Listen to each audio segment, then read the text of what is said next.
Իմանալը շատ քիչ է,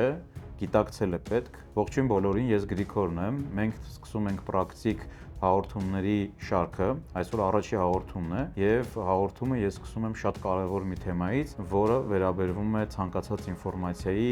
ընկալելու, մարսելու աստիճաններին։ Ցանկացած ինֆորմացիա առաջին հերթին մարդը կարա իմանա, այսինքն առաջի շերտը դա իմանալն է, երկրորդ շերտը հասկանալն է, իսկ երրորդ ամենախորը շերտը դա գիտակցելն է։ Ինչպես մենք բոլորս տեսնում ենք, այսօրվա աշխարհում ամեն ինչ բոլորը գիտեն կամ առնվազն կարող են իմանալ համացանցից, բաց աղբյուրներից եւ կարելի է ասել գիտելիքի գրեթե տեսակ գոյություն չունի, որի իմանալը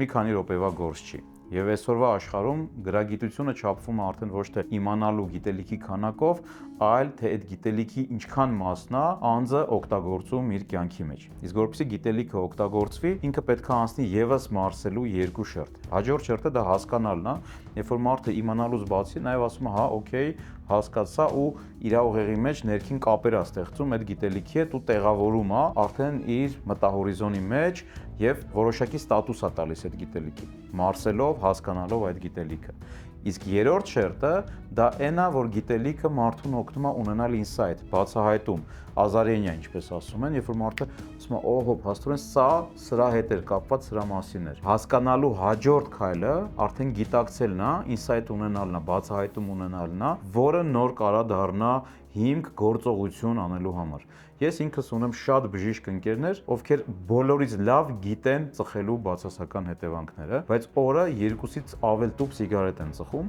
եւ ես երբ որ հարց եմ տալի, ասում եմ ընկերներ, դուք պետք է ընդհանրապես չծխեիք, քանի որ բոլորիցս լավ գիտեք, թե ծխելու հետևանքով օրգանիզմը ոնց է քանդվում։ Եվ իմ ընկերները թարգելու պահ երկարացնում են, ինչ որ մի օր մենք դա կանենք, հա, այդ տրամաբանությամբ, այդ պատճառաբանությամբ, իսկ ես լավ եմ հասկանում, որ ժողովուրդը երբ ասում է դանակը մինչև չհասնի ոսկորին մենք քայլ չենք անի, ժողովուրդը ավելի ճիշտ է եւ ավելի իմաստուն է, որովհետեւ նույն բժիշկ իմ ընկերներից մեկի մոտ կտրուկ քայլեր սկսեցին արվել այն ժամանակ, երբ իրոք դանակը հասավ ոսկորին։ Դանակը ոսկորին հասնելով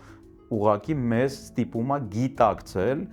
իմանալուց, հասկանալուց բացի, նաեւ այն ամեն ինչի հետևանքը, ինչ օրինակ վերաբերվում է այս դեպքում ծխելուն։ Հետևաբար, սա որպես առաջին հաղորդում եւ հաղորդումների ամբողջ ընթացքում ես խոսալու եմ այն դեպքերի մասին կյանքի, որը բոլորը գիտեն, ամեն օր հանդիպում են, ամեն օր ինչ որ մեկի հետ նման ինչ որ մի բան կատարվում է, բայց հիմնականում այդ դեպքերը գտնվում են մեր գիտակցության իմանալու շերտում։ Մենք փորձելու ենք նույն երևույթներին տալ նոր իմաստներ, նորովի բացահայտել, նոր անկյունից նայել այդ երևույթին, օգնելով, որպեսզի մեր ունկնդիրները հասկանալով նաև գիտակցեն այն ամենը, ինչը ամեն օր իրանց կյանքում պատահում է, եւ դրա արդյունքը իհարկե լինում է գործողությունը, դրա արդյունքում լինում է փոփոխությունը, դրա արդյունքում լինում է քայլը, որը մարդու կյանքում բերում է իրական արդյունքների եւ իրական փոփոխությունների։ Հետևաբար, ինչպես Սևակն է ասում, բոլորը հիմա կարդալ գիտեն, Երանի կարդացածը հասկացողին, փորձեմ Սևակի ասածը այսօրվա մեր դարաշրջանի պայմաններին, հա, կանոններին համահունչ մի փոքր ձևափոխել, ասելով, որ բոլորը հիմա ամեն ինչ գիտեն, այ Երանի են մարդուն, ով իր իմացածը նաեւ հասկանում է եւ գիտակցում է։ Եվ գիտակցելուց հետո նաեւ քայլ է անում, փորձ է անում, փոփոխություն է անում իր կյանքում։ Հետևաբար իմ մյուս բժիշկ ընկերներին, ովքեր դեռ ծխելը չեն թողել, եւ առհասարակ այն մարդկանց, ովքեր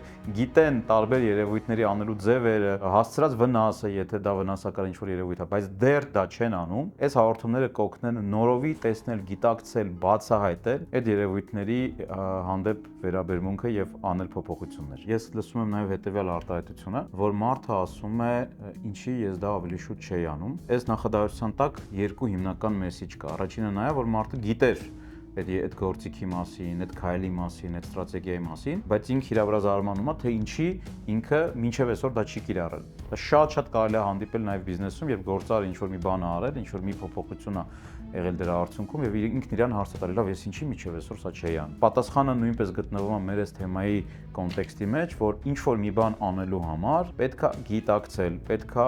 նորովի բացահայտել արդեն բազմաթիվ անգամ ծեծված, նույնիսկ մաշված թեզերը, գաղափարները։ Եվ այսօրվա մեր աշխարհում մենք ամենուր տեսնում ենք շատ կարևոր թեզեր, թե հաջողության մասին, թե կյանքի որակի մասին, թե առողջ ապրելակերպի մասին, թե բիզնեսի մասին, որոնք բազմաթիվ անգամ օգտագործվելուց արդեն մաշվել են եւ որևէ ազդեցություն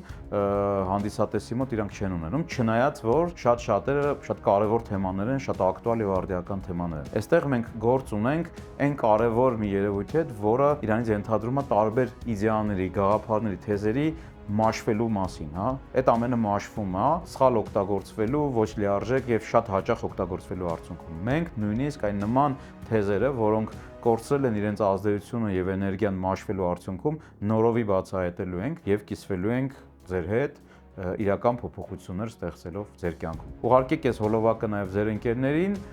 ովքեր կարող են այս ամենի արդյունքում փոփոխություններ անել իրենց կյանքում, իրենց բիզնեսներում եւ բաժանորդագրվեք մեր YouTube-ի ալիքին։